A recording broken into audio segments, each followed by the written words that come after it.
Maulang panahon ang bungad sa ilang bahagi ng bansa ngayong araw. Kung dahil pa rin ba yan sa trough ng binabantayang low pressure area? Alamin natin kay Pag-asa Weather Specialist Benny Estereja. Magandang araw. Para po sa lagay ng ating panahon, meron tayong low pressure area na minomonitor sa loob ng Philippine Area of Responsibility. As of 3 in the morning ay nasa 750 kilometers ito silangan ng Giwan, Eastern Samar. Mababa ang chance na maging isang bagyo sa loob ng 24 oras.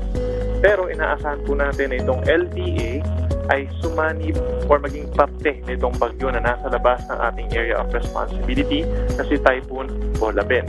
Itong dalawang weather disturbances natin, posibleng magpaulan po yung outer portion dito po sa ilang bahagi po ng ating bansa sa susunod na dalawang araw. But for today, asahan natin itong trough ng low pressure area ay magpapaulan over Bicol Region, Calabarzon, Mimaropa, even Metro Manila at gayon din sa Visayas and Mindanao sa mga susunod na oras hanggang mamaya gabi. Asahan po natin yung kalat-kalat na ulan and thunderstorms na posibleng magdulot ng mga pagbaha o pagguho ng lupa.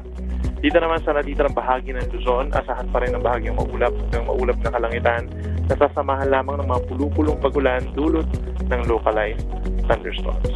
Sa ngayon, wala naman tayong gale warning or babala ng matataas na mga alon. Narito naman po ang lagay ng ating mga dams.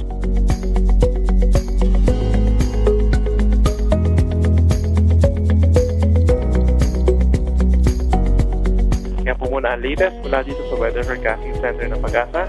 Muli si Benison Estareja. Magandang araw po.